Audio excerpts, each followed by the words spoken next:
नमस्कार, enlighten India में आपका स्वागत है। एपीआई के राष्ट्रीय अध्यक्ष धीमान विजय मानकर का फेसबुक लाइव के माध्यम से थ्री वेज मीडिया ने अति विशेष साक्षात्कार लिया है। इस साक्षात्कार में संपादक सोनवने ने कई तत्कालीन मुद्दों के साथ एपीआई के राजनीतिक कवायदों पर सवाल किए हैं, जिसका जवाब विजय मानकर ने बखूबी दिया है। साथ ही उन्होंने कोरोना त्रासदी, चीन भारत सीमा विवाद, महाराष्ट्र से जुड़े विषयों पर भी अपने विचार साझा किए हैं। यह साक्षात्कार करीब 1 घंटे का है। हम इसे बिना किसी काट छाट के एनलाइटन इंडिया पर प्रसारित कर रहे हैं, जो कि 30% मराठी और 70% हिंदी भाषा में है। एनलाइटन इंडिया के दर्शकों से अपील है कि वे इस अति विशेष साक्षात्कार को गंभीरता से सुने और अधिक से अधिक लोगों के बीच इस लाइव साक्षात्कार को शेअर करें। तर आजच्या आपल्या थ्रीवेज मीडियाच्या सर्व प्रेक्षकांना पुन्हा एकदा त्यांचं स्वागत। आजच्या लाईव्ह मध्ये आपल्या बरोबर विशेष आणि महनीय अतिथी आपल्या बरोबर जोडलेले आहेत, ज्यांचं कर्तृत्व डॉक्टर बाबासाहेब आंबेडकर यांच्या संपूर्ण लिखाणाला ज्यांनी आत्मसात केलेलं आहे, त्यावर चिंतन केलेलं आहे, त्यावर लेखन केलेलं आहे आणि त्या बाबासाहेबांच्या साहित्यावरून त्यांनी 2 महाग्रंथ देखील निर्माण केलेले आहेत। मी हे महाग्रंथ देखील प्रेक्षकांच्या खास माहितीसाठी समोर ठेवतो। माननीय धीमान विजय मानकर सरांनी हे दोन्ही ग्रंथ महाग्रंथ डॉक्टर बाबासाहेब आंबेडकर यांच्या जीवनावर लिहिले आले आहे आणि त्यामुळे आज सबंध भारतामध्ये एक प्रभावी वक्ता, प्रभावी चिंतक, प्रभावी अभ्यासक आणि त्याचबरोबर संसदीय क्षेत्रामध्ये ज्यांनी कायद्याने वेगवेगळे लढे उभे केलेले आहेत, ईव्हीएम पासून तर लोकशाहीच्या रक्षणासाठी अर्थव्यवस्थेपर्यंतचे सर्व लढे त्यांनी आपल्या प्रतिभेने दिलेले आहेत, देत आहेत आणि अशा महनीय अतिथींबरोबर आज आपण संवाद साधणार आहोत। त्यामुळे सर्वप्रथम धीमान विजय मानकर साहेब, आपलं थ्रीवेज मीडियामध्ये स्वागत। जय भीम। जय भीम। आज सर, आपण या सगळ्या मुलाखतीला, लाईव्ह मुलाखतीला सुरुवात करण्यापूर्वीच आपण जे महाग्रंथ आपल्या प्रतिभेतून निर्माण केलेले आहेत, त्याचबरोबर आपण कॉस्मो ह्युमॅनिझम संदर्भामध्ये एक मोठं संशोधन केलेलं आहे। तर हे संशोधन नेमकं काय आहे हे जाणून घेण्यापासूनच आपण आज सुरुवात करूया। सर, काय आहे हे संशोधन नेमकं? कॉस्मो ह्युमॅनिझम ऍक्च्युअली हा जो संशोधन आहे तो बेस्ड आहे सायन्सवर, नॉलेजवर आणि सोल्युशन्सवर। आणि त्याला थोडं डिटेलमध्ये जर एक्सप्लेनेशन केलं तर many laws and multiple solutions of the cosmos, nature आणि वर्ल्ड, म्हणजे अंतरिक्ष जी आहे, सृष्टी जी आहे, प्रकृती जी आहे आणि जी मानवीय जो जगत आहे, ज्याला आपण ह्युमन वर्ल्ड म्हणतो, त्याच्यामध्ये मेनी लॉज आहेत। म्हणजे एक तर फिजिकल लॉज पण आहेत आणि मग आपल्या वर्ल्डचे पण लॉज आहेत। फिजिकल लॉज जसं सांगायला गेलं तर law of gravity and motion आहे, त्याच्यानंतर new laws of quantum gravity and motion आहेत, त्याच्यानंतर थिअरी ऑफ रिलेटिव्हिटीज आहेत, लॉज ऑफ थर्मोडायनेमिक्स आहेत। तर फिजिकल लॉज पण आहेत, जेनेटिकल लॉज आहेत, मेंडेलियन लॉज आहेत। म्हणजे ही जी सृष्टी आहे, हा जो कॉस्मोस आहे, त्याच्यामध्ये जे आहे ते लॉजने चालतो।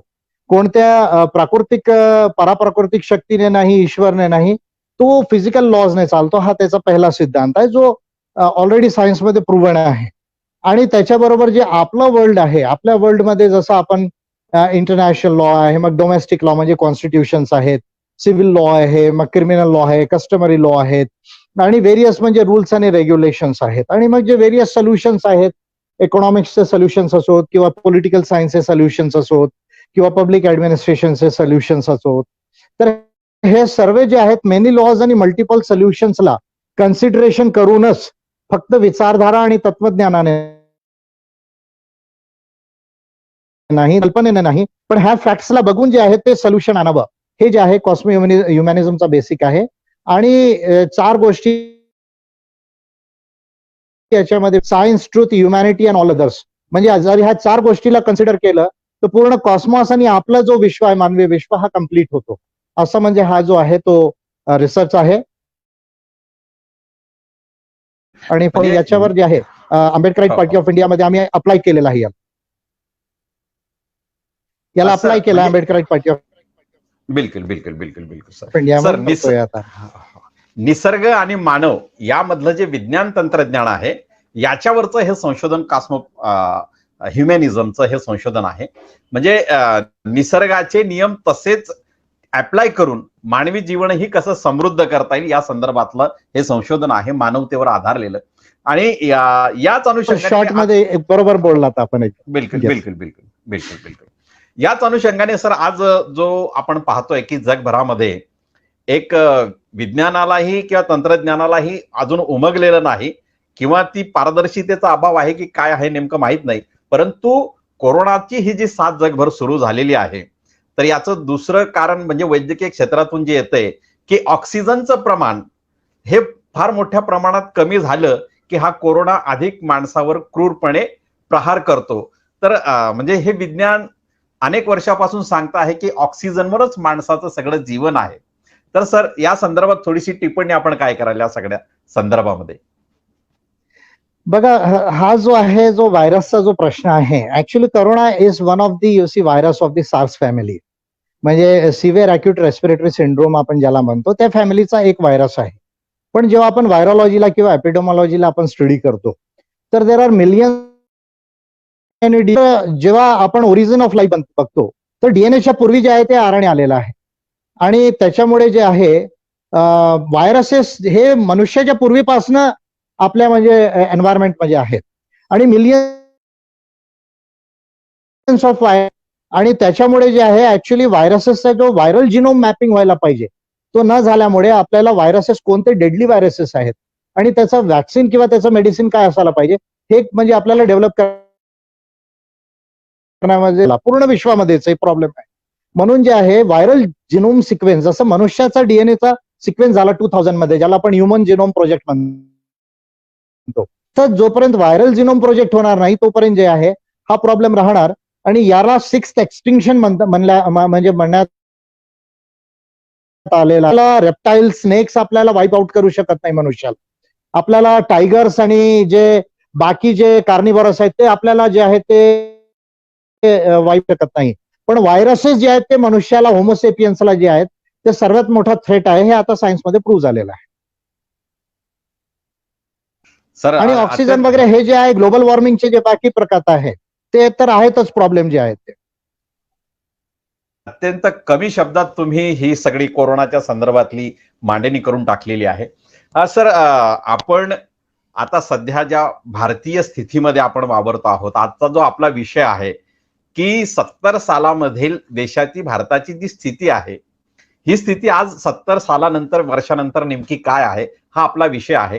या विषयाला सुरुवात करण्यापूर्वी मी एक आंबेडकराईट स्कॉलर्स म्हणून आपणास एक प्रश्न विचारतो की आपले जगभरात आंबेडकर तत्वज्ञानाचे, विचारांचे जे अभ्यासक आहेत, अमेरिका असतील, युरोप असतील, या सगळ्या देशांमध्ये, या देशातल्या अभ्यासकांबरोबर सध्याचं आपलं कम्युनिकेशन कसं चाललेलं आहे आणि ते अभ्यासक जगभरामध्ये डॉक्टर बाबासाहेब आंबेडकर यांचं तत्वज्ञान कसं प्रस्तुत करतायत सर, या संदर्भात थोडक्यात आपण जर माहिती दिली तर फार बरं होईल. नाही, याच्यावर जे आहे रिसर्च करणारे लोक जे आहेत ते ऑलरेडी रिसर्च करतायत. पर्टिक्युलरली आता जे आहे US मध्ये जे आहेत आणि युरोप रिसर्च करतायत, त्याचे जे आता कोरोनामुळे नवीन पब्लिकेशन्स फार कमी येत आहेत, पण मला वाटतं की 2020-21 मध्ये कोरोना क्लिअर झाल्यावर काही नवीन पब्लिकेशन्स जे आहेत, जे पर्टिक्युलरली ग्लोबल अथॉरिटीज आहेत, त्यांचे येणे म्हणजे जे आहेत ते संभावित आहेत आणि लोक त्या क्षेत्रामध्ये रिसर्च करत आहेत.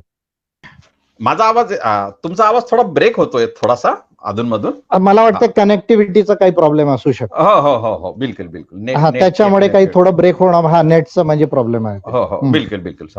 आता 5G आतापर्यंत आलेला नाही ना.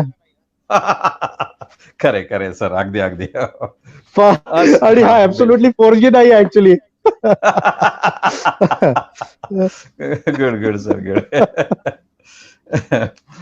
थोडस 4G पेक्षा कमी आहे. हो, बिलकुल. चालेल चालेल सर, चालेल चालेल. सर आज आपण आज ही जी काही सगळी पार्श्वभूमी आहे सर, काय मध्ये मध्ये काही हिंदी प्रश्न केले तरी चालतील ना सर? म्हणजे तुमचा ऑडियन्स जो आहे तो ऑल ओव्हर इंडिया पण आहे, नाही का? बिलकुल बिलकुल बिलकुल बिलकुल.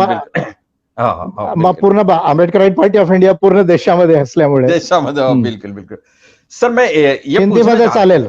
हाँ बिल्कुल बिल्कुल. मैं ये पूछना चाहता हूं सर कि आज के माहौल में पूरे देश में कहीं जो प्रागतिक विचार मंच के लोग हैं, जो प्रागतिक विचारों के आंदोलन में, मूवमेंट में काम करते हैं, उन लोगों को ऐसा क्यों लग रहा है सर जी आज के दौर में कि कहीं ना कहीं लोकतंत्र को थोड़ा संकुचित किया जा रहा है या किसी तरह का उसको खतरा तो भी निर्माण हुआ है? ऐसा क्यों लगता है, क्यों मन में आता है विचार?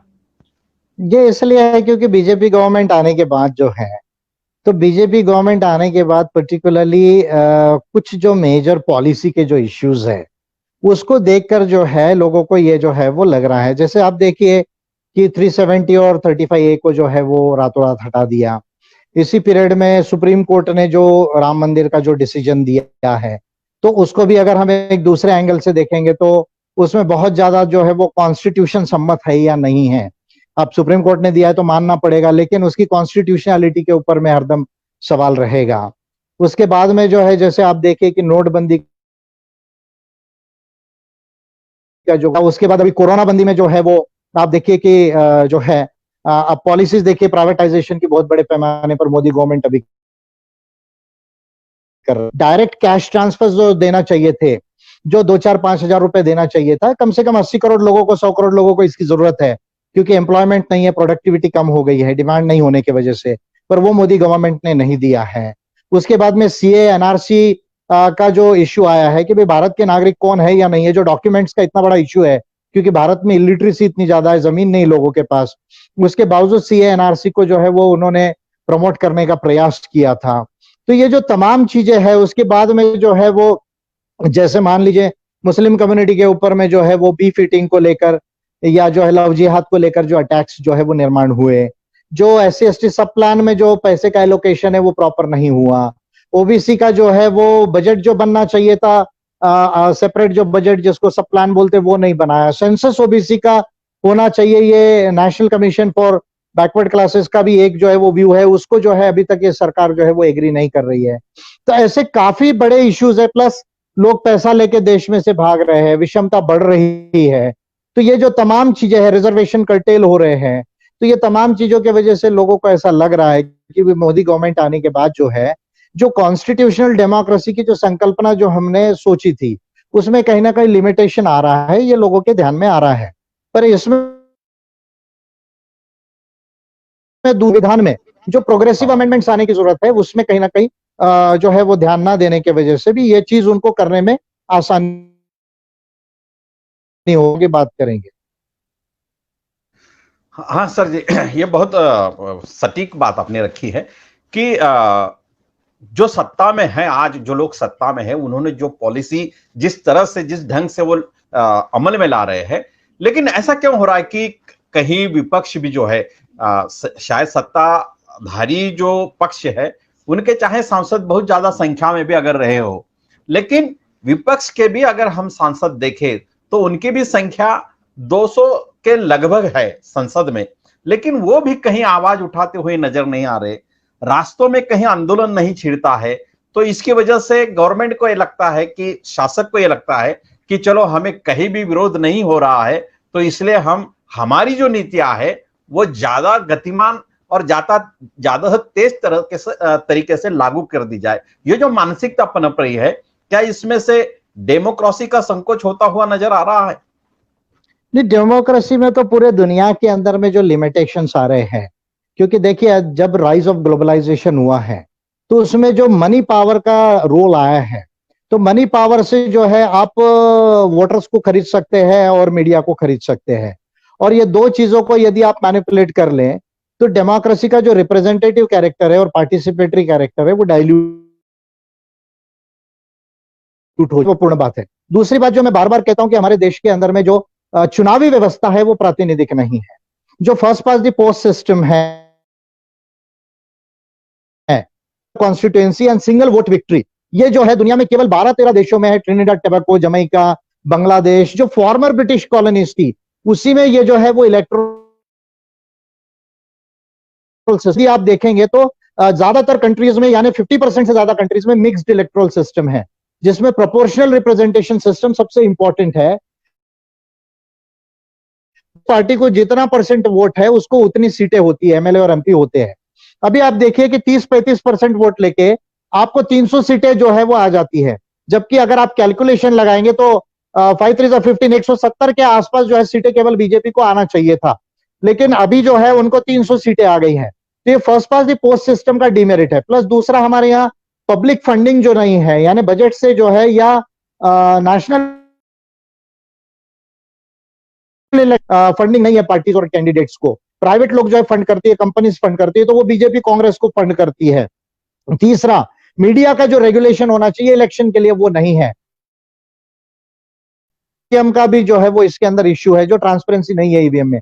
ये सब मिला के एक्चुअली जो माइनॉरिटी वोट वाले लोग हैं उनकी मेजॉरिटी सीटें आ रही है, और इसके वजह से उनको ये कॉन्फिडेंस हो गया है कि चाहे लोग कितना भी आंदोलन करे, हमारी यदि सरकार बन जाती है पैसे और मीडिया के मैनेजमेंट से और ईवीएम के मैनेजमेंट से, तो हमको जो है ज्यादा चिंता करने की जरूरत नहीं है। तो ये बेसिक प्रॉब्लम है, electoral system is the problem. बिल्कुल सर। सर, ये प्रतिनिधित्व का जो है, प्रोपोर्शनेट प्रतिनिधित्व की जो बात आपने कही है, तो कहीं उसमें ऐसा नहीं लग रहा कि समझो आज जो पक्ष है, जो दल है, विभिन्न दल है, उन दलों का अगर हम एक नेचर देखें सामाजिक तरीके से, तो ऐसा नहीं लगता है कि जो सामाजिक प्रवर्ग में शायद एससी हो, एसटी हो, ऐसे प्रोपोर्शनेट प्रतिनिधित्व के तौर पे अगर राजनीति या यहां पर प्रतिनिधित्व उभर कर आता है, तो कहीं भी ये गुंजाइश नहीं रहती कि अल्पसंख्यक होने वाला प्रवर्ग कहीं इस देश के सार्वभौम सत्ता में आएगा, इसकी कहीं गुंजाइश लगेगी आपको?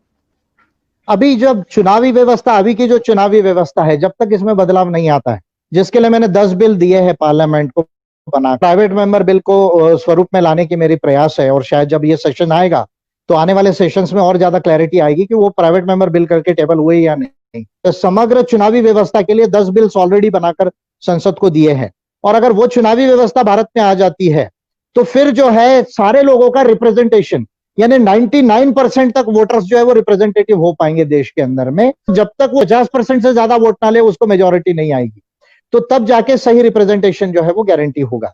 जब तक ये नहीं होता, तब तक भारत में जो दबे कुचले लोग हैं या जो माइनॉरिटीज जिनके पास में है, उनका जो कोई है वेटेज देश में आएगा, ऐसा मुझे नजर नहीं आता। ये सारे सर प्रोपोर्शनेट प्रतिनिधित्व की जो बात है, और आज देश में 5-6 सालों से जो भी कुछ बातें हो रही है, तो ईवीएम के मामले जो उठे थे बीच में, उनके ऊपर शायद कानून के तौर पे आपने भी उसमें लड़ाई लड़ी है।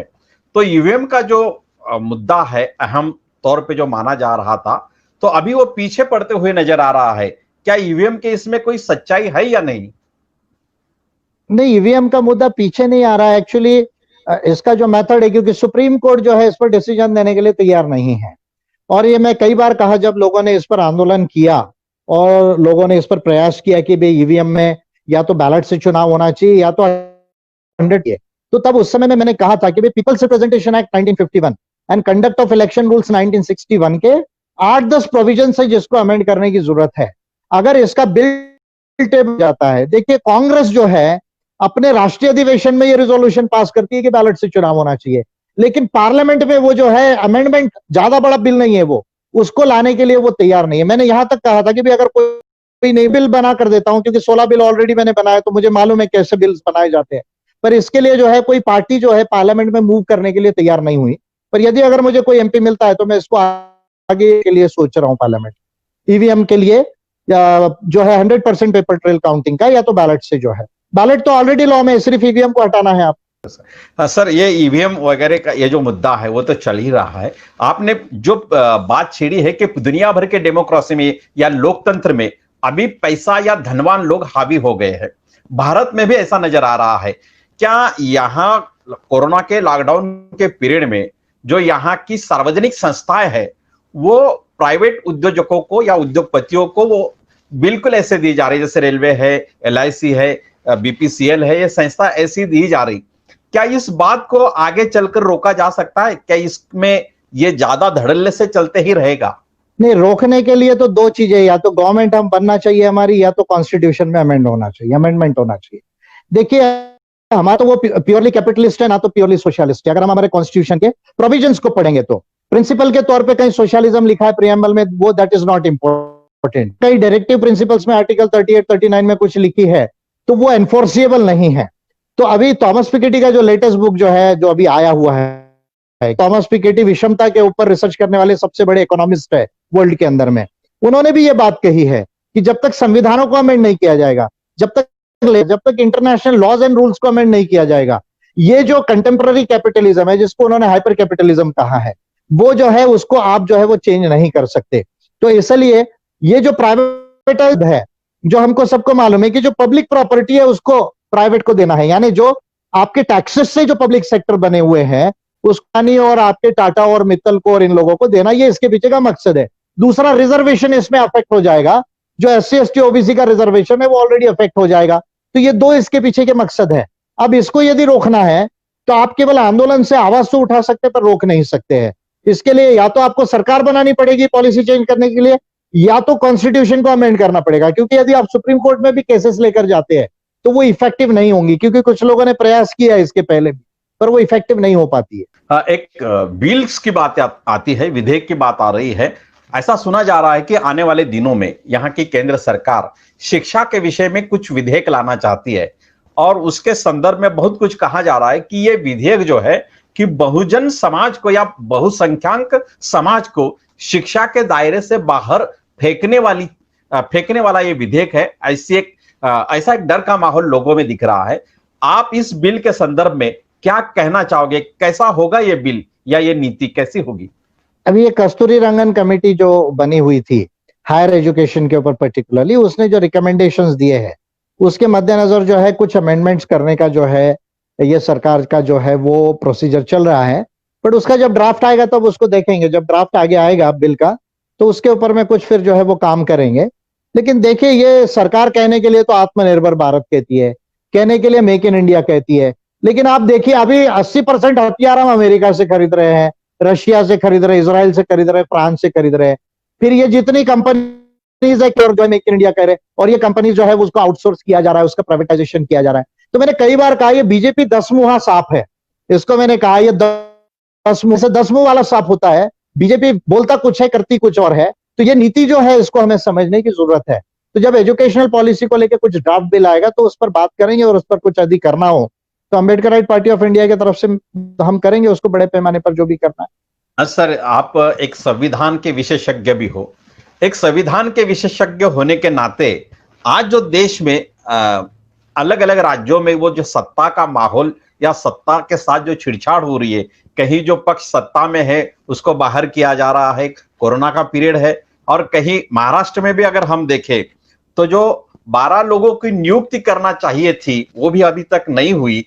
तो ये जो राजनीति चल रही है, कहीं राजभवन से होगी, कहीं राज्यों की होगी, तो ये राजनीति जो है क्या ये संविधान को बाईपास कर रही है, ऐसा लग रहा है आपको? बिल्कुल, ये तो जो है देखिए, एक तो चीजें जो है कुछ तो कॉन्स्टिट्यूशन में चीजें जहां गैप है उसका फॉर्मेट सबसे ज्यादा करती है।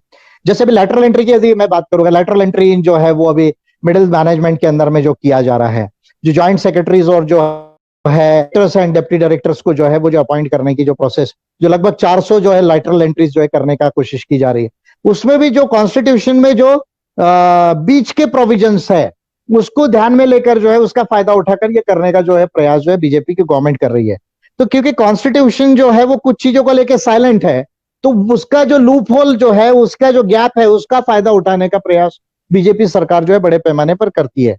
और ये बीजेपी का जो है अमित शाह जी ने कई बार इस बात को कहा है कि पार्लियामेंट से लेकर पंचायत तक हमको रूल करना है 50 साल तक।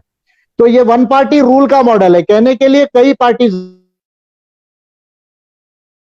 रूल रहना चाहिए, ये बीजेपी का क्लियर जो है मत है। जो उसका पॉलिटिकल और इकोनॉमिकल एजेंडा हिंदुत्व का, हिंदुत्व केवल कल्चरल एजेंडा नहीं है, हिंदुत्व का भी जो है वो एजेंडा है। तो उसके अंदर चेंजेस लाने के ये सारे जो है वो प्रयास है कि वन पार्टी रूल आए, कॉन्स्टिट्यूशन को कैसे बाईपास किया जाए और फिर आगे चल के उसको और कैसे अमेंड किया जाए। तो ये जो हिंदुत्व का जो है वो एजेंडा है। इस पर गोलवलकर के बाद जो है सावरकर की जो बातें हैं, हेगड़ेवार जी जो कह रहे हैं, अगर उनकी सारी बातों को अगर हम देखेंगे तो ये समझ में आता है। सर, ये तो बात सही है कि बीजेपी या संघ परिवार जो शुरू से ही उनका जो विचार कहते थे वो तो साफ थे, लेकिन ऐसा हो रहा है कि देश में जो जागरूक जातियां है, शायद SC ST OBC प्रवर्ग जो है, इनको सबसे ज्यादा सामाजिक न्याय की जरूरत है। लेकिन इस प्रवर्ग की कई जातियां और कई जातियों के लोग उन्होंने अपने साथ जोड़ लिए हैं।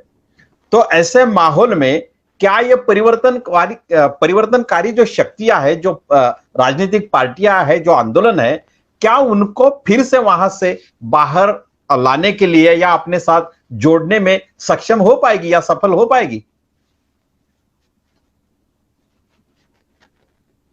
देखिए, सोशल इंजीनियरिंग जो गोविंदाचार्य ने कहा था, ये तो सोशल इंजीनियरिंग था। कल्याण सिंह है या उमा भारती है, जो बीच की कम्युनिटीज को जो जोड़ने का जो उन्होंने प्रयास किया, फिर बाद में फिर शेड्यूल कास्ट की कम्युनिटीज को जोड़ने का प्रयास किया, फिर मुस्लिम्स को भी कुछ जोड़ने का प्रयास किया है। पर जो बाकी पॉलिटिकल अल्टरनेटिव जो पॉलिटिकल पार्टीज है, अगर कांग्रेस को मैं इसमें थोड़ा छोड़ दूं, तो उनको जो है व्यापक होने की जरूरत है। और मैं ये मानता हूं कि देश की राजनीति जो है वो नीतियों के आधार पर चलनी चाहिए। देश की राजनीति या विज्ञान और मानवता के आधार पर चलनी चाहिए। कास्ट का सोल्यूशन कास्ट नहीं है, काउंटर मोबिलाइजेशन ऑफ कास्ट जो है इसका सोल्यूशन नहीं है। इसका सोल्यूशन है पॉलिसीज, इसका सोल्यूशन है मानवता, इसका सोल्यूशन है विज्ञान, इसका सोल्यूशन है कॉन्स्टिट्यूशन एंड ह्यूमन राइट्स, इसका सोल्यूशन है इंटरनेशनल आउटलुक। ये चीजों में जब तक जो है हम लोग व्यापक नहीं होंगे, तो जो अल्टरनेटिव पॉलिटिक्स देश में निर्माण होना है वो नहीं होगा। और जब तक वो निर्माण नहीं होगा तो जो बाकी लोग हैं उनको जो है वो कॉन्फिडेंस बिल्डअप नहीं होता, फिर ये लोग पैसा और पोस्ट देके उनको मैनेज कर लेते हैं, तो इसलिए उनका काम आसान हो जाता है बीजेपी का। अल्टरनेटिव पॉलिटिक्स जो है ये खड़ा नहीं हो पा रहा है, क्या जुट नहीं पा रहा है, लेकिन लोगों के मन में ये भी बात है कि ये जो पॉलिटिक्स होना चाहिए ये ज्यादातर बहुजन धाराओं की जो विचार प्रणाली मानते हैं और उस विचार प्रणाली के साथ चलते हैं, ऐसी पार्टियां और पक्ष और संगठनों ने सबसे पहले जुड़ना चाहिए। मगर लोगों को ये दिखाई नहीं देता, तो लोगों में वो विश्वास की कमी हो जाती है कि हम किसके साथ जाए, कैसे जुड़े। तो ये जो माहौल लोगों में एक भय का माहौल है या निराशा का माहौल है, तो इसको हम कैसे अप्लाई करेंगे या इसको कैसे हम इसको प्रबोधित करना चाहेंगे? देखिए, अगर मैं नेशनल लेवल की बात करूं, अगर स्टेट लेवल से थोड़ा मैं ऊपर आ जाऊं, क्योंकि हो सकता है स्टेट लेवल पे बहुत सारा कंफ्यूजन हो, लेकिन राष्ट्रीय लेवल की यदि मैं बात करूं तो अगर मैं कांग्रेस बीजेपी को छोड़ दूं, तो जो सीरियस पॉलिटिकल पार्टीज है जिनका पॉलिसी, जिनको मालूम है देश और दुनिया में क्या करना है, तो वो 8-10 भी पार्टीज नहीं जिनका नेशनल लेवल का आउटलुक जो है वो क्लियर है। बाकी पार्टीज तो बहुत सारी है, लेकिन बाकी जो अपने अपने सेल्फ इंटरेस्ट से जो है वो जुड़ी हुई है। लेकिन जो पॉलिसी आउटलुक होना चाहिए, जो सोल्यूशन आउटलुक होना चाहिए, वो बहुत कम पार्टीज का और लीडर्स का क्लियर है। तो मैं ये समझता हूं कि देश की जनता ने जो है इस बात को भी समझने की जरूरत है कि राष्ट्रीय लेवल पे कांग्रेस बीजेपी को छोड़ के कौन सी वो 8-10 पार्टीज है या लीडर्स है जिनके अंदर में ये कैलिबर है। ये एक पहले आइडेंटिफिकेशन होना चाहिए। सिर्फ पार्टीज है, भी कोई अध्यक्ष है, कोई सचिव है, तो वो लीडर्स नहीं हो जाते। प्रिंसिपल और पॉलिसी और प्रोग्राम क्लियर ना हो तो वो पार्टीज जो है कोई डेमोक्रेसी के लिए, देश के लिए या लोगों के लिए जो है वो यूजफुल नहीं हो जाती। तो पब्लिक को भी जो है ये मिनिमम आइडेंटिफाई करना चाहिए, क्योंकि कई पार्टीज जो 2,500 में तो ऐसी पार्टीज है, देखिए अगर आप इलेक्शन का डेटा देखेंगे तो 150-200 पार्टीज भी चुनाव नहीं लड़ती है। ये 2,500 पार्टीज में बाकी पार्टीज तो किसी और पर्पस के लिए बनी हुई है। फिर इसमें 150-200 पार्टीज में कम से कम 80-100 पार्टीज ऐसी है जो बीजेपी कांग्रेस के लिए वोट कंफ्यूज करती है। तो जनता को कंफ्यूजिंग पार्टीज है, जिसको हिंदी में वोट कटवा पार्टी भी बोला जाता है। तो वोट कटवा पार्टी या वोट कंफ्यूजिंग पार्टीज मेजॉरिटी 80 से 100 वो हो जाती है, तो जो है वो बच जाती है 30-40 देश के अंदर में। उसमें भी जिनका नेशनल इंटरनेशनल लेवल पे क्लियर आउटलुक है, वो मुझे नहीं लगता 4-5 भी पार्टीज कांग्रेस बीजेपी के अलावा बच जाती है, जिसमें Ambedkarite party of India top most है इंडिया में। अगर पॉलिसीज की बात करूं ये मैं, या राष्ट्रीय और अंतरराष्ट्रीय आउटलुक की बात करूं, तो लोगों को भी जो है, you see I always say one thing, that the quality of democracy depends upon the quality of citizenship. यानी जब तक नागरिक जो है सुजान नहीं होंगे तब तक डेमोक्रेसी सक्सेसफुल नहीं होती। दुनिया का अगर इतिहास देखेंगे, इसका इतिहास देखेंगे, लैटिन अमेरिका का देखेंगे या एशियन डेमोक्रेसीज का भी इतिहास देखेंगे, तो जहां लोगों को डेमोक्रेसी की समझ डेवलप हुई है वहीं जो है डेमोक्रेसी होती है। अभी देखिए ना आप, अभी कोरोना का प्रॉब्लम है, महाराष्ट्राचे मुख्यमंत्री गेले आणि त्यांनी म्हणले भाई देवा काही आशीर्वाद दे, याला दूर कर। कोई कर्नाटका का जो है हेल्थ मिनिस्टर बोल रहा है कि भाई भगवान ही हमको बचा सकता है ये कोरोना से जो है वो। यानी स्टिल हमारा जो थिंकिंग है वो साइंटिफिक नहीं है अभी तक जो है वो। तो डेमोक्रेसी के जो वेरियस एस्पेक्ट्स है उसको भी हम लोग नहीं समझ पाए हैं। तो इसलिए क्वालिटी ऑफ डेमोक्रेसी इंप्रूव होने के लिए पॉलिटिकल पार्टीज ने पोजीशनिंग लेना चाहिए, और जो अच्छे लोग हैं वो कहीं ना कहीं लिमिटेड अलायंस के लिए एक आना चाहिए। इस बार लोगों को इकट्ठा आके कुछ फायदा नहीं होने वाला। हाँ सर जी, एक राजनीतिक पार्टी के प्रमुख नेशनल प्रेसिडेंट के तौर पे अगर हम ये अगर पूछे कि अम्बेडकराइट पार्टी के नेशनल प्रेसिडेंट होने के नाते यदि राष्ट्रीय राजनीति में अगर आने वाले चुनाव में एक गठबंधन के तौर पे अगर लीडरशिप करना चाहोगे तो कांग्रेस और बीजेपी को छोड़कर किन 8-10 पार्टियों को आप साथ लेना चाहोगे और इसके लिए क्या करना चाहोगे सर जी? देखिए, जो हमने जो पॉलिसीज को डिक्लेयर किया है, ये P2A2 में जो है ये पॉलिसीज डिक्लेयर्ड है। इसको जो थोड़ा भी जिसकी पॉलिसी मैच होती है, मान लीजिए 15-20% भी किसी पार्टी की पॉलिसीज मैच होती है, तो वो पार्टी इसको जो है वो API लिमिटेड अलायंस कर सकती है। अगर आप मुझे नाम लेना चाहे तो मैं 2-3 ट्राइबल पार्टीज का ले सकता हूं, जैसे JMM है, मान लीजिए गोंडवाना पार्टी है, BTP है। अगर साउथ इंडियन पार्टीज की बात करूं तो मैं जैसे DMK है ना, इस तरह से, या JDS है, या अगर मैं थोड़ा सा और ऊपर चले जाऊं तो SP-BSP में से एक पार्टी हो सकती है। तो इस तरह के जो है पार्टीज, कुछ लिमिटेड पार्टीज है जो इसके करीब आएगी, जो नेशनल लेवल पे अगर एग्री करती है एक पॉलिसीज को, तो ऐसे 8-10 पार्टीज निकल सकती है जिनमें कुछ सुजानता है, जो कुछ उस लेवल तक जा सकती है। सर, आपकी पार्टी जो है खासतौर पे उसको ट्राइबल एरियाज जो है या आदिवासियों का जो एरिया है उसमें काफी हद तक उसको स्थान है आपकी पार्टी का। आज के दौर में अगर हम देखें कि आदिवासी समाज का या आदिवासी समाज बांधवों का अभी फिलहाल क्या ऐसे प्रॉब्लम्स है कि जो सबसे पहले टॉप प्रायोरिटी देकर उस प्रॉब्लम को सॉल्व करना चाहिए, इस बारे में API क्या सोच रही है? कौन से वो प्रॉब्लम? देखिए, ट्राइबल का सबसे बड़ा इश्यू अभी आप देखेंगे, अगर US सुप्रीम कोर्ट ने एक लेटेस्ट डिसीजन दिया मस्कुजी ट्राइब्स के ऊपर में। मस्कुजी ट्राइब्स, क्रीक ट्राइब्स जो है, इस जो एरिया है उसमें 30 लाख एकड़ जो है, यानी लगभग 12 लाख हेक्टेयर जो है वो जमीन, उस पे वो टेरिटरी और बाउंड्री पे आदिवासी, और वहां उनका कस्टमरी लॉ से जो है वो कंडक्ट कर सकते हैं चीजों को। ये जो है US सुप्रीम कोर्ट ने जो है वो डिसीजन दिया। आदिवासियों का डेवलपमेंट का इशू है, जल जमीन जंगल का इशू है। जल जमीन जंगल और संस्कृति जो है, यानी उनका कल्चर और सेल्फ आइडेंटिफिकेशन, यानी आइडेंटिफिकेशन ऑफ द और द इंडिजिनस पीपल, इसका जो है वो सेटलमेंट कॉन्स्टिट्यूशन में कंप्लीट नहीं हुआ, ऐसा मेरा मानना हुआ है। यानी अगर आप 5th शेड्यूल 6th शेड्यूल को यदि आप देखते हैं तो संविधान में जो इंडिजिनस राइट्स का सेटलमेंट, तरह से सेटलमेंट नहीं हुआ है। और API का यह स्पष्ट मत है, उसके लिए मैंने 2 बिल बनाए हैं और पार्लियामेंट में मेरी लाने का उसका प्रयास चल रहा है कि जो सब इंडिजिनस राइट्स है, जो ILO कन्वेंशन 169 में जिसका प्रोविजन है, और United Nations declaration of rights of indigenous people 2007, इनके आधार राइट्स, जिसको मैं कहता हूं land, territories, resources, culture and self identification, यानी जल जमीन जंगल का उसे मालिक बनाना एक्चुअल टर्म्स में, ये उनका सब जो है उसके लिए मैं प्रयास कर रहा हूं। और मेरी बात को ट्राइबल लोग बहुत बड़े पैमाने पर इंडिया में समझ रहे हैं, इस बात की मुझे खुशी है जी। बहुत बहुत बढ़िया बात है आपकी। लेकिन अभी कुछ ट्राइब जो विचारवंत है, जो सोचने वाले कार्यकर्ता है, उनका वो एक बात उभर कर ला रहे हैं सामने कि हम आदिवासी है, यहाँ के मूल निवासी है, यहाँ के पूर्वज है, लेकिन हमें अभी केवल एक अनुसूचित जमाती बना दिया गया है। ये उनके एक एलिगेशंस होते हैं। तो ये जो एलिगेशंस उनके आ रहे हैं, तो इसके संदर्भ में आप क्या कहना चाहोगे सर? नहीं, देखिए, ट्राइब्स आर नॉट कास्ट, यानी tribes are, you see, ethnic communities जो है। तो यदि आप की उत्पत्ति में जाओ होमोसेपियंस के, तो हम सभी आदिवासी थे पहले।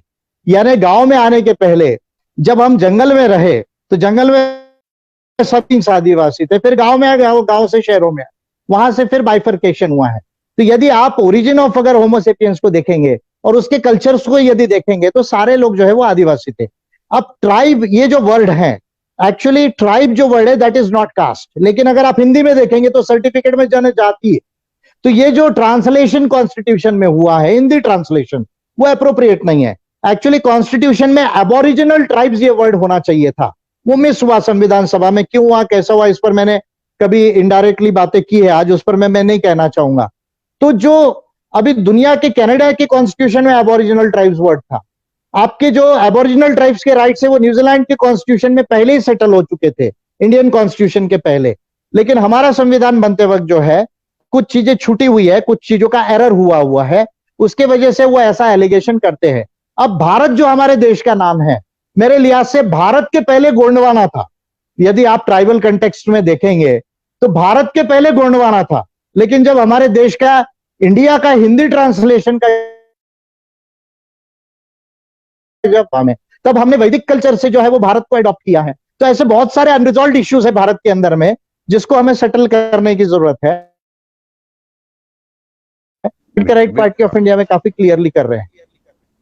बिल्कुल बिल्कुल सर आज बहुत सारी चीजों को हम बात करें, लेकिन अभी जो फिलहाल जो है कि 2016 में नोटबंदी आई, उसके बाद अभी जो है सेकंड टर्म जो है कि प्राइवेटाइजेशन का बहुत सारा दौर अभी चल रहा है। प्राइवेटाइजेशन में रिजर्वेशन भी जा रहा है, लेकिन यदि जो समाज जागरूक है, अवेयर है, शिक्षा ली हुई है, ऐसे समाज का जो आंदोलन है या उसके खिलाफ जो प्रतिक्रिया होनी चाहिए पूरे भारतवर्ष में, वो उतनी तीव्रता से नहीं दिख रही है। या शिक्षित समाज कहीं ना कहीं ये एक तो एब्सॉर्ब हो रहा है या कहीं ना कहीं मैनेज हो रहा है, ऐसी बात होगी, या शिक्षित समाज कुछ समय की एक समय के लिए राह देख रहा है, हाँ, नहीं समय का एक इंतजार कर रहा है। क्या इसके संदर्भ में कहोगे सर? देखिए, अगर मैं एजुकेटेड क्लास में जो सर्विसेज में उनकी यदि बात करूं, कंडक्ट रूल में बन गए, जो कंडक्ट रूल में बन गए वो तो एजुकेशन और पॉलिटिकल एक्टिविटीज में जो है वो एक्टिवली पार्टिसिपेट कर ही नहीं सकते। कंडक्ट रूल ने उनको बांध दिया है जो गवर्नमेंट सर्विसेज में। अब जो लोग एजुकेटेड है और बहुत बड़ी मात्रा में जो रिजर्वेशन के बाहर, गवर्नमेंट सेक्टर के बाहर है, चाहे प्राइवेट सेक्टर में हो, चाहे वो कोई अपना खुद का सेल्फ प्रोफेशन या बिजनेस कर रहे हो, तो क्योंकि अभी एजुकेशन हमारे देश में 76% से ज्यादा लिटरेसी हो गई है, हायर एजुकेशन भी 23% से ज्यादा जो है अभी देश में हो रहा है, तो बहुत सारा ऐसा वर्ग, मेजॉरिटी वर्ग है जो गवर्नमेंट सर्विसेज से बाहर है। तो उन लोगों को मैं बार बार कहता हूं कि political party is very important in a country. देखिए, हम बहुत सारे सामाजिक और धार्मिक सांस्कृतिक जो है वो संस्थाओं में अपनी एनर्जी को लगाते हैं, पर अगर आपको देश को चलाना है, लॉ मेकिंग करना है, पॉलिसी मेकिंग यदि करना है, तो पॉलिटिकल पार्टी के अलावा आपको रास्ता नहीं है। आपको जो है डेमोक्रेसी में यदि लॉ मेकर्स और पॉलिसी मेकर्स बनना है तो it is only the political party which can do so. अब आप जो है वो सपोर्ट नहीं कर रहा हूं, लेकिन उदाहरण देने के लिए बोल रहा हूं, मैं सीसीपी का उदाहरण दे रहा हूं, चाइनीज कम्युनिस्ट पार्टी का। आप देखिए, वो चाइना को सेकंड नंबर पर लेकर आ गई वर्ल्ड के अंदर में। एक है चाइना के अंदर में, उस पार्टी ने जो है चाइना को सेकंड नंबर पर ला लिया। यदि आज चाइना सेकंड नंबर का जो है वो इकोनॉमिक पावर है, लार्जेस्ट जो है वो एक्सपोर्टर है, लार्जेस्ट प्रोड्यूसर है, जीडीपी पीपीपी पे जो है वो चाइना जो है अमेरिका से आगे है। तो आप देखिए, एक पार्टी अगर स्पेशल, तो उस कंट्री का डेवलपमेंट कैसा हो सकता है। मैं दूसरी भी पार्टियों का उदाहरण दे सकता हूं, socialist democratic parties of Europe, आप देख लीजिए, जर्मनी को देख लीजिए, स्वीडन को देख लीजिए, आप जो है पूरे नॉर्डिक कंट्रीज को देख लीजिए, या आप फ्रांस को देख लीजिए, तो आप देखेंगे कि वो कंट्रीज ने उनके देश को कैसे डेवलप किया। आज यूरोप में विषमता सबसे कम है, वो वहां की सोशलिस्ट डेमोक्रेटिक पार्टीज की देन है। तो पॉलिटिकल पार्टी के बगैर ये काम नहीं हो सकता। इसलिए जो लोग गवर्नमेंट सर्विसेज में नहीं है, उनको पॉलिटिकल पार्टी में या पॉलिटिक्स में एक्टिवली पार्टिसिपेट करना चाहिए। सर, अभी ये आप डॉक्टर बाबा साहब अम्बेडकर के लिटरेचर के बहुत सूक्ष्म अभ्यासक हो।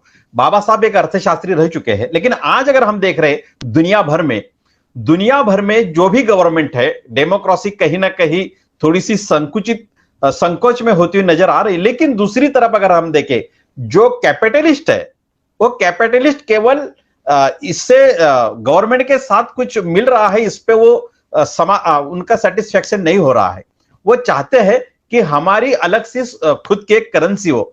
तो दुनिया के बहुत सारे जो एंटरप्रेन्योर्स है, जो उद्योगपति है, वो अपनी करेंसी ला रहे हैं, और वो इलेक्ट्रॉनिक करेंसी जो लोगों को दिखाई भी नहीं देती है।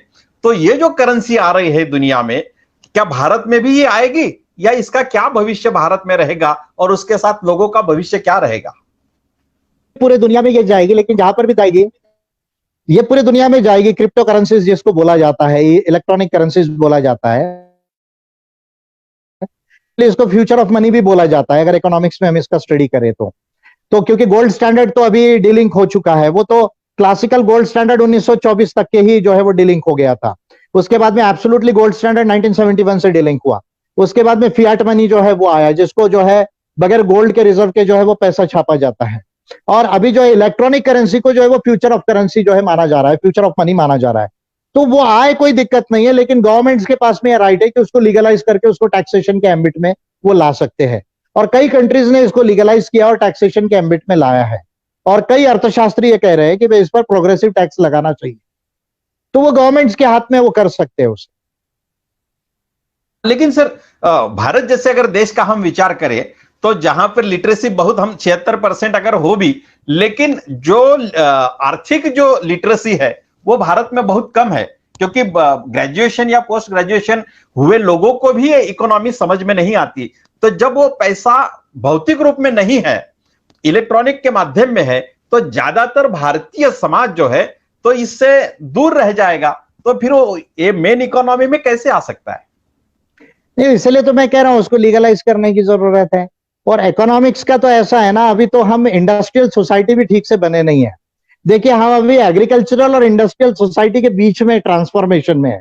और अगर आप देखेंगे यूरोप अमेरिका को देखेंगे या चाइना को भी देखेंगे तो वो इंडस्ट्रियल सोसाइटी बन गए हैं, और वो भी पोस्ट इंडस्ट्रियल सोसाइटीज बन रहे हैं। तो इंडिया जो है वो एग्रीकल्चरल सोसाइटी से इंडस्ट्रियल सोसाइटी बनने की जो है वो प्रोसेस में है। इसलिए हमको इकोनॉमिक्स और जो फिनेंस है उसका अंडरस्टैंडिंग थोड़ा कम है।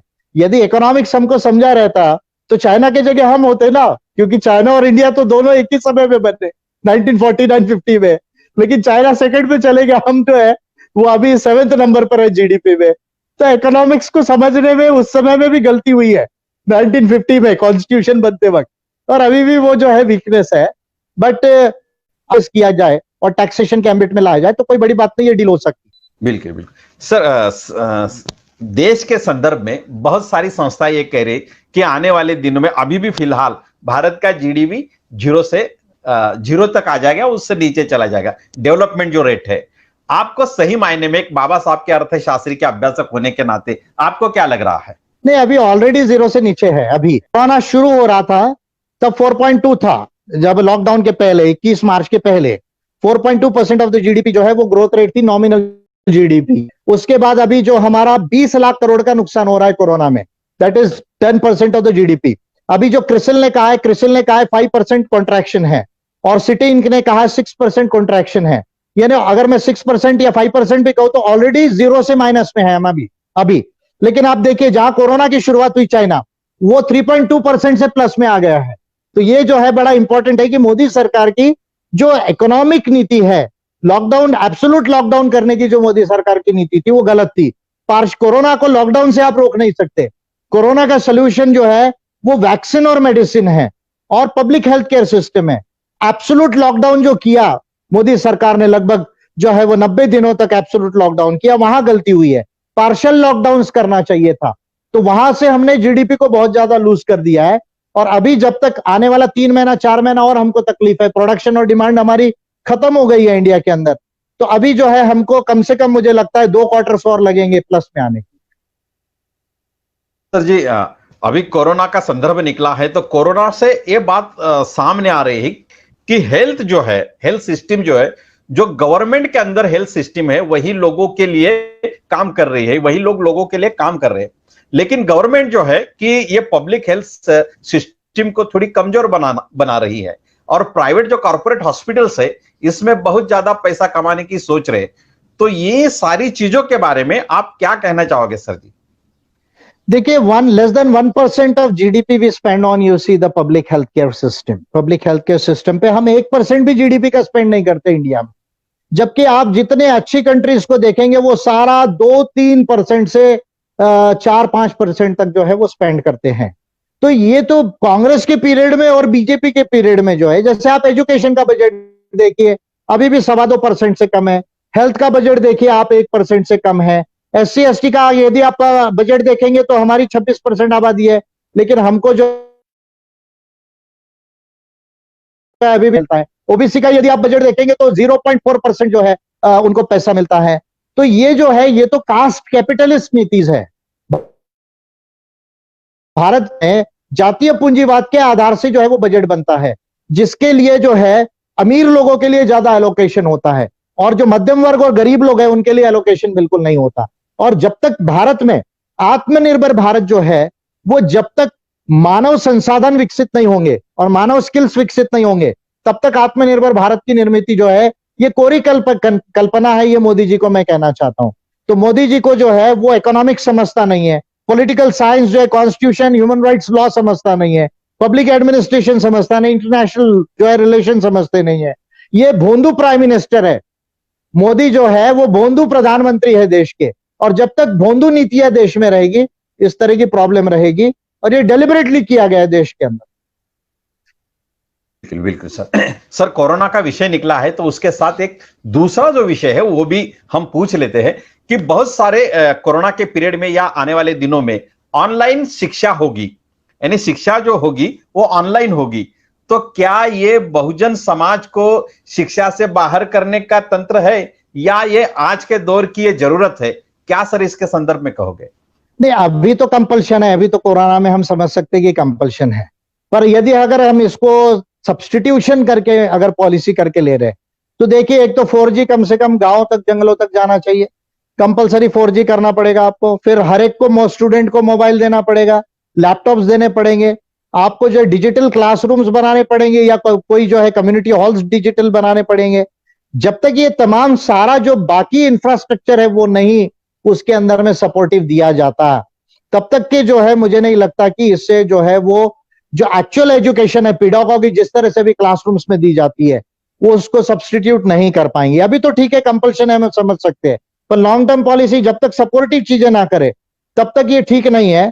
और मेरा ये मानना है कि ऑनलाइन लर्निंग से इंसान की निर्मित पूरी तरह नहीं हो सकती है, क्योंकि जो एजुकेशन सोशल एसोसिएशन है, जब तक आप समाज लेते आप सोसाइटी का अच्छा मेंबर या अपने कंट्री का अच्छा नागरिक नहीं बन सकते। तो अगर ऑनलाइन अगर आपको पढ़ाना है और अगर आपको अच्छा सिटीजन बनाना है तो ये ह्यूमैनिज्म की प्रोसेस में ही हो सकता है। जब तक इंसान मशीन ना बने, आधा इंसान हो और उसमें मशीन हो, आर्टिफिशियल इंटेलिजेंस हो, जेनेटिक इंजीनियरिंग की जाए, उसके दिमाग में चिप्स डाली जाए और उसको ऑनलाइन जब तक कनेक्ट ना किया जाए तब तक उसको जो पढ़ाना है वो आप नहीं पढ़ा सकते। तो this is not a remedy. I don't feel कि ये परमानेंट सोल्यूशन नहीं हो सकता। हाँ, टेम्पररी कंपल्शन है, ये तो हम मानते हैं। हाँ सर जी, शिक्षा और हेल्थ के संदर्भ में तो बात आ गई। अभी जो चल रहा है कि जो दौर चल रहा है कि गवर्नमेंट और स्टेट हो या सेंट्रल हो, उनको लोग तो लगते हैं काम के लिए, तो ऐसे लोगों को कॉन्ट्रैक्ट सिस्टम से लिया जा रहा था आज तक। लेकिन अभी माहौल ऐसा आ रहा है कि एक कॉन्ट्रैक्ट सिस्टम किसी कंपनियों को दी जा रही है और कंपनियां गवर्नमेंट के लिए लोगों को कॉन्ट्रैक्ट सिस्टम पे लेगी।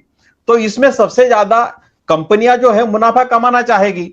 तो ये कॉन्ट्रैक्ट सिस्टम गवर्नमेंट ने तुरंत रोकना चाहिए या उसको बढ़ावा देना चाहिए? क्या सर इसके संदर्भ में कहोगे? नहीं, बिल्कुल रोकना। एक्चुअली जो है 3 साल जिसका एम्प्लॉयमेंट परमानेंट है उसको तो परमानेंट कर देना चाहिए।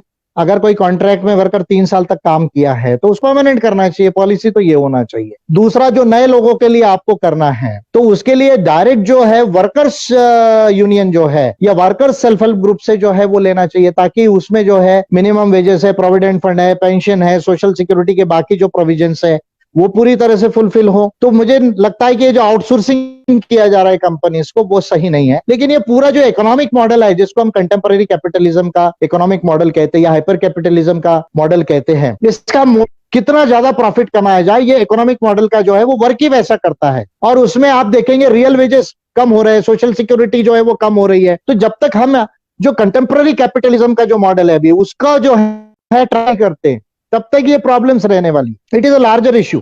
सर, एक API Ambedkar party of India का एक जो स्लोगन है, एक तरह से हम उसे कहेंगे स्वतंत्रता नहीं, समानता, स्वतंत्रता, न्याय, बंधुता और फिर धम्म, ये 5 चीजें अम्बेडकर पार्टी ने सामने लाई है।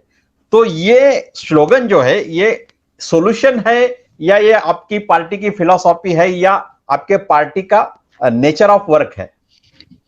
देखिए, अम्बेडकराइट पार्टी ऑफ इंडिया जो है अभी जो है इम्पोर्टेंट साइंस और ह्यूमैनिज्म पर चल रही है।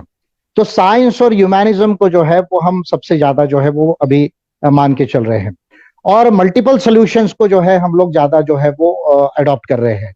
अगर ब्रीफ में मैं कहूँ तो कॉस्मो ह्यूमैनिज्म इसके लिए सर्वोपरि है, कॉन्स्टिट्यूशन और ह्यूमन राइट्स इसमें है, और अम्बेडकरिज्म के कुछ पॉइंट्स जो है इसमें है। तो अम्बेडकराइट पार्टी ऑफ इंडिया जो है ये साइंस एंड सॉल्यूशंस की पार्टी है, ये साइंस एंड ह्यूमैनिज्म की पार्टी है, ये देश के लोगों की पार्टी है, और ये दुनिया को जो है एक अच्छी जस्ट वर्ल्ड जिसको हम कहते हैं, तो जस्ट वर्ल्ड बनाकर जो है, जिसको मैं मोदवेडची कहता हूँ, नॉलेजेबल एंड वाइज वर्ल्ड बनाने की party. Sir, Ambedkarite party of India आज देश भर में कितने राज्यों में काम कर रही है, और आने वाले दिनों में वो सफलता की सीढ़ी जो चढ़ेगी वो किस राज्य में सबसे पहले चढ़ेगी, और आने वाले दिनों में वो कितने राज्यों को अपने शक्ति का प्रदर्शन दिखाएगी, या वहां से वो अपना रिप्रेजेंटेशन करेगी? देखिए, पार्टी ऑर्गेनाइजेशन का स्प्रेड तो यदि मैं कहूँ तो 20-22 राज्यों में है पूरे देश के अंदर में, और हमने क्लियर ही रखा है कि भाई हमको स्टेट लेवल की पार्टी नहीं चाहिए, हमको नेशनल लेवल बीजेपी को अल्टरनेटिव देना आज नहीं कल। और जब तक भारत में बीजेपी कांग्रेस को अल्टरनेटिव पार्टी अच्छी नहीं मिलेगी तब तक देश आगे नहीं जाएगा, तब तक SC ST OBC माइनॉरिटीज और जो श्रमिक वर्ग है, किसान है, उनका सही मायने में उद्धार नहीं होगा। We are very clear about this, और इस है हमने इसको पहले ही कहा है कि हम इसको ऑल इंडिया पार्टी रखेंगे। तो 20-22 राज्यों में ये स्प्रेड है। आपने जो दूसरी बात कही कि किस राज्य में सबसे पहले ऊपर आएगी, ये तो, लेकिन अभी हमारा जो फोकस है वो ABC ऐसे 3 सीटों में है, यानी A की वो सीटें जिसको हम लड़कर जीतना चाहते हैं, B की वो सीटें जिसको शायद हम जीते या जीत ना भी पाए लेकिन बहुत स्ट्रांग फाइट होगी, और C की सीटें हम अपना स्टैटिस्टिकल जो डेटा होता है उसको बढ़ाने के लिए पूरा करेंगे, यानी एक्सपांशन के लिए पूरा करेंगे। तो उसमें हम अभी कुछ सीटों को नेशनल लेवल पे लोकसभा की आइडेंटिफाई कर रहे हैं, और 2024 में मैं भी चुनाव लड़ रहा हूं लोकसभा का जो है वो, तो इसलिए जो है अब कहां से विक्ट्री मिलेगी वो आज बोलना ठीक नहीं है, लेकिन जहां से भी मिलेगी वो एक अच्छी शुरुआत होगी API के लिए और देश के लिए। सर, आज आपने बहुत एक संभावना और एक आशादायी पिक्चर निर्माण किया है कि 2024 का चुनाव जो है आप लड़ना चाह रहे हैं, और इसके लिए आपका अभिनंदन भी हम करते हैं। लेकिन लोगों की निजी चर्चाओं में ये विषय आता है कि इस देश में शायद 2024 के चुनाव शायद नहीं होंगे, या शायद लोकतंत्र का ढांचा ही बदल जाएगा। तो ये जो निजी चर्चाओं में जो डर है, या ये जो भयावहता लोगों के मन में बसी है, तो ये क्या सच्चाई है, या इसके संदर्भ में आपके कुछ अलग विचार है? सर, क्या कहोगे सर? नहीं, चुनाव तो होगा, चुनाव नहीं होगा ऐसा जो है हमको नहीं मानना चाहिए। हाँ, चुनाव डिले किए जा सकते हैं, जैसे अभी लॉकडाउन में किया जा, जैसे अभी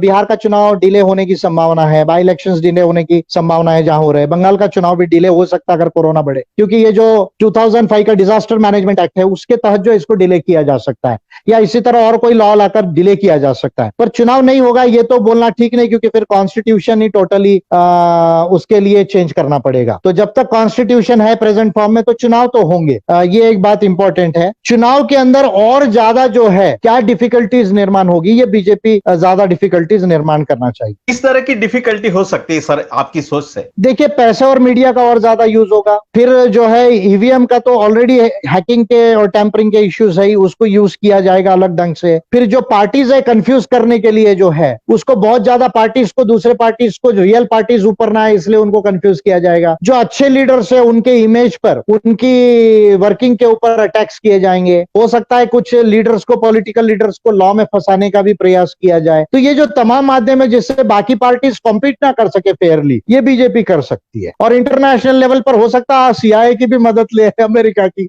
क्योंकि जो है इस तरह से भी वो कोशिश कर सकती है। CIA मोसाद भी इंटरवीन कर सकती है किसी तरह से इलेक्ट्रॉनिक वॉरफेयर में, और लोगों को कंफ्यूज कर सकती है भारत के। तो कोई भी मेथड यूज कर सकती है बीजेपी। उनके पास अभी जो तंत्र है वो तंत्र में वो काफी चीजें यूज कर सकते हैं। बिल्कुल सर, कोरोना के पीरियड में अभी चुनाव कोई ऐसी इमरजेंसी होगी तो चुनाव थोड़ा आगे हो सकता है। लेकिन फिलहाल आज महाराष्ट्र में जो पंचायत है, ग्राम पंचायत है ग्रामीण इलाकों में, तो वो ग्राम पंचायतों का जो इलेक्शंस है वो कोरोना की वजह से नहीं ले पा रही सरकार, गवर्नमेंट। तो वहां पर प्रशासक, एडमिनिस्ट्रेटर वो वहां पे नियुक्त करना चाहती है। लेकिन एडवोकेट बाला साहब अम्बेडकर जी ने जो अभी राजभवन में राज्यपाल जी की जो भेंट की है उन्होंने, तो उन्होंने ये कहा है कि किसी भी ग्राम पंचायत में एडमिनिस्ट्रेटर या प्रशासक ना नियुक्त किया जाए, वहां पर चुनाव हो। आपको क्या लगता है इस संदर्भ में क्या होना चाहिए? नहीं, चुनाव तो डेमोक्रेसी का जो है वो इनएविटेबल रूल है, चुनाव तो होने ही चाहिए। पर अभी जो ग्राउंड में जो पोजीशंस है कोरोना की, जो इन्फेक्शन जिस तरह से फैल रहा है, तो अगर हम रियल पोजीशंस को देखें, क्योंकि अभी देखिए 10.5 लाख केसेस इंडिया में हो गई है और एक महीने में लगभग 10 लाख केसेस और ऐड होगी, तो जो एक्चुअली जो हम जब फील्ड में जा रहे हैं तो हम ये देख रहे हैं कि माहौल उतना सूटेबल नहीं है। क्योंकि अगर आप चुनाव करेंगे और पब्लिक गैदरिंग्स नहीं होगी तो आप एड्रेस क्या करेंगे लोगों को? आप किस तरह से लोगों को समझाएंगे अपनी पॉलिसी, अपने मुद्दे जो भी है उनको कैसे आप समझाएंगे? तो मुझे ऐसा लगता है कि चुनाव के लिए अभी जो है एग्जैक्टली अभी ये समय जो है वो पूरी तरह सूटेबल नहीं है, लेकिन चुनाव होना चाहिए क्योंकि डेमोक्रेसी में चुनाव के बगैर डेमोक्रेसी नहीं। सर, अभी ये राजनीतिक पार्टी के आप नेशनल प्रेसिडेंट हो।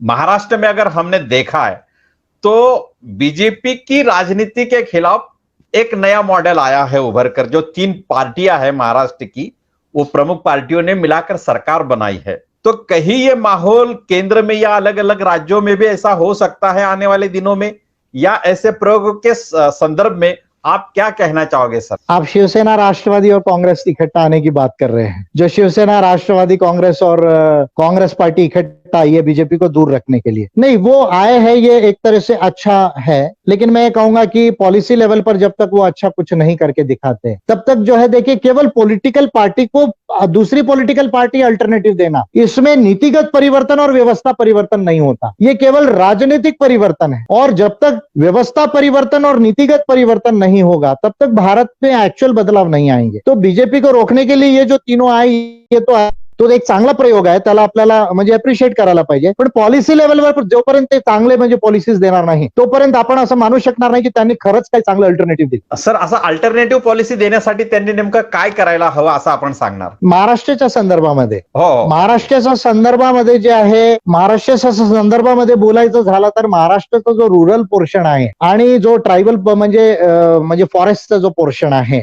आणि जे मॅन्युफॅक्चरिंग पॉलिसीज आहे त्याला स्प्रेड करणं गरजेचं आहे। कारण तुम्ही बघा, जास्त इकॉनॉमिक कॉन्सन्ट्रेशन आपलं मुंबई, पुणे आणि पिंपरी चिंचवड आणि आहे किंवा नाशिक पर्यंत जो आहे, तो तिथे जास्त जो आहे तो इकॉनॉमिक कॉन्सन्ट्रेशन आहे। तर पहिले तर जे आहे समावेशक जर आपल्याला विकास करायचा असेल तर ग्रामीण क्षेत्रामध्ये आणि फॉरेस्टमध्ये जे आहे याला आपण ऍग्रिकल्चरल इंडस्ट्रीज आणि दुसऱ्या मॅन्युफॅक्चरिंग इंडस्ट्रीजला कसं आपण डेव्हलप करू शकतो याच्याकडे एक लक्ष देणं फार म्हणजे गरजेचं आहे महाराष्ट्रामध्ये। दुसरं, महाराष्ट्रामध्ये जे आहे, जे काही म्हणजे आपली वेल्थ क्रिएशन बजेट बनत आहे त्याला आपण प्रॉपर कसं डिस्ट्रीब्यूट करू शकू, म्हणजे जेणेकरून जे आपल्या महाराष्ट्रातील घटक आहेत, DT&T असतील, मग शेड्यूल कास्ट असतील, ट्रायबल्स असतील किंवा ओबीसीस असतील, याच्यासाठी आपण त्यांना बिझनेसमध्ये आणण्यासाठी, एंटरप्रिनर्स बनवण्यासाठी, फक्त आरक्षण पर्यंत नाही पण त्यांना ऍक्च्युअल बिझनेस आणि एंटरप्रिनर्स बनवण्यासाठी आपण त्याच्याकडे लक्ष देणं गरजेचं आहे। महाराष्ट्रामध्ये आताही एज्युकेशनचं स्टँडर्ड जर आपण केरळला कम्पेअर केलं, जर तामिळनाडूला कम्पेअर केलं, जर दिल्लीला आपण जर आपण बिहारला सोडलं, युपीला सोडलं, तर वी कॅन से की महाराष्ट्र एज्युकेशन मध्ये समोर आहे। पण जर आपण ह्या 3-4 स्टेट्सला जर कम्पेअर केलं तर still we are far behind. तर एज्युकेशन स्टँडर्ड आपल्याला वरती आणण्याची फार म्हणजे जे आहे आवश्यकता आहे। आणि महाराष्ट्रामध्ये आपण सायन्स अँड टेक्नॉलॉजीला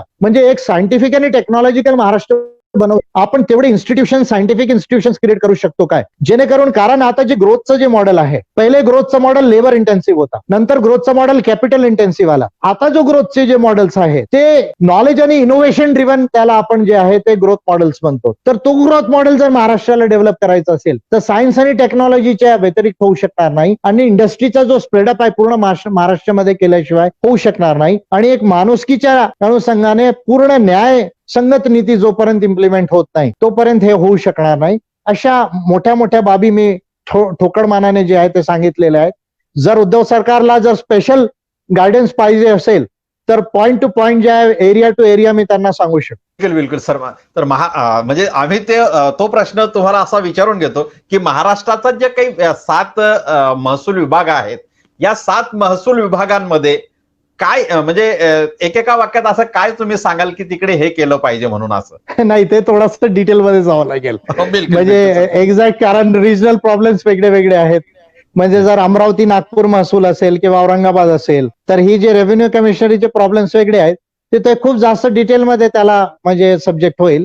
पण ठोकळमानाने जे मी सांगितलं तुम्हाला की सायंटिफिक आणि टेक्नॉलॉजिकल महाराष्ट्र जे आहे ते बनवून जे इंडस्ट्रियलायझेशन आहे त्याला स्प्रेड करणे, आणि ऍग्रिकल्चरल सेक्टर आणि मॅन्युफॅक्चरिंग सेक्टरला वरती आणणे हे फार महत्वाचं आहे. आणि बजेटचं डिस्ट्रीब्युशन ते प्रॉपर व्हायला पाहिजे पूर्ण लोकांमध्ये. हे जर केलं तर महाराष्ट्र जे आहे आणखी जास्त प्रोग्रेसिव्ह डेव्हलप होऊ शकतो आणि आपण पूर्ण भारताला एक अल्टरनेटिव्ह मॉडेल देऊ शकतो. जो गुजरात मॉडेल बोलल्या जायचा त्याला आपण अल्टरनेटिव्ह देऊ शकतो. बिलकुल बिलकुल सर, म्हणजे या सगळ्या तासाभराच्या मुलाखतीमध्ये आपण फार सगळ्या प्रश्नांना म्हणजे राष्ट्रीय, आंतरराष्ट्रीय, राज्यस्तरीय, प्रांतीय, क्षत्रिय, ग्रामीण भागातल्या या सगळ्या प्रश्नांचं सोल्युशन ज्या पद्धतीनं विज्ञान, तंत्रज्ञान, कायदा, मानवता या सगळ्या संदर्भामध्ये आपण जे विचार मांडले, जे मार्गदर्शन केलं, मला वाटतं निश्चितच हे गावातल्या सत्ताधाऱ्यांना, प्रांतातल्या, राज्यातल्या आणि केंद्रातल्या सत्ताधाऱ्यांना देखील हे विचार मार्गदर्शक राहतील यात आमच्या मनात तरी शंका नाही. आपण थ्रीवेज मीडियाला जो एक वेळ दिला त्याबद्दल आम्ही आपले खरं तर खूप आभारी आहोत. परंतु या मुलाखतीच्या, या लाईव्ह मुलाखतीच्या अंतिम क्षणाला आपण जनतेला किंवा समाजाला किंवा ओव्हरऑल सगळ्या जगाला काय संदेश देणार सर? बस मी एवढा बोलू इच्छिणार की भारत किंवा विश्वामध्ये जर खरंच आपल्याला सोल्युशन जर आणायचे असतील आणि मानव जीवनाचे जे प्रॉब्लेम्स आहेत त्याला जर आपल्याला सॉल्व्ह करणं गरजेचं आहे, जर ते करायचं असेल तर याचा जो समाधान आहे तो सायन्समध्ये आहे आणि मानवतेमध्ये आहे. दोन गोष्टीमध्ये याचं समाधान आहे. त्याचं समाधान धर्मांमध्ये नाही, त्याचं समाधान विचारधारांमध्ये नाही, त्याचं समाधान दर्शन किंवा फिलॉसॉफी तत्वज्ञानामध्ये नाही, त्याचं समाधान विज्ञानामध्ये आहे आणि मानवतेमध्ये म्हणजे माणुसकीमध्ये आहे. आणि मेनी लॉज आणि मल्टिपल सोल्युशनला आपल्याला म्हणजे अंडरस्टँडिंग करून फक्त इमोशनल लेवलवर नाही, फक्त ज्याला पॉप्युलिस्ट पॉलिसीज म्हणतात ते नाही, पण सायंटिफिक थिंकिंग अनुषंगाने आणि सायंटिफिक मॉडेल्स बनवून जे आहे, जर आपण सर्व गोष्टींना माणुसकीला मध्यनजर ठेवून जर आपण अप्लिकेशन केलं म्हणजे कॉस्मो ह्युमॅनिझमने जर आपण पॉलिसीज बनवू शकलो तर महाराष्ट्र आणि त्याच्याबरोबर भारत आणि पूर्ण विश्व जे आहे तो चेंज होऊ शकतो. तर science and humanity, science and humanism is the way ahead, cosmo humanism is the way ahead. आणि थ्रीवेज मीडियामध्ये आपण फार दिवस झालेत, आपण जे आहे ते इंटरॅक्शन जे आहे मला वाटते 4-5 वर्ष झालेले आहेत. पण I will always be available as you like. जर तुम्हाला काही खूप मोठ्या गोष्टींवर जर व्ह्यूज म्हणजे जर इम्पॉर्टंट असतील तर माझा जे पॉलिटिकल जे शेड्यूल असतो त्याला बघून मी शेअर करू शकणार. Thanks a lot for you see giving this opportunity to me. धन्यवाद सर, धन्यवाद आपण वेळ दिल्याबद्दल. आणि पुन्हा पुन्हा आपला वेळ घेऊ आम्ही. आणि निश्चितच आजच्या या आपल्या मुलाखतीतून राज्य, देश, सत्ताधारी, विरोधी पक्ष, सामाजिक चळवळी, पक्ष, आंदोलनं या सगळ्यांना निश्चितपणे एक प्रेरणादायी आणि खऱ्या अर्थानं दिशादर्शक मार्गदर्शन मिळालं याचा आम्हाला विश्वास आहे. या विश्वासानेच आज आपली रजा घेतो. पुन्हा नक्कीच आपल्याला लवकरच आम्ही या वेलकम लाईव्ह मुलाखतीचं निमंत्रण देऊ. Most welcome, most welcome. Thank you thank you sir. Thank you, welcome, most welcome.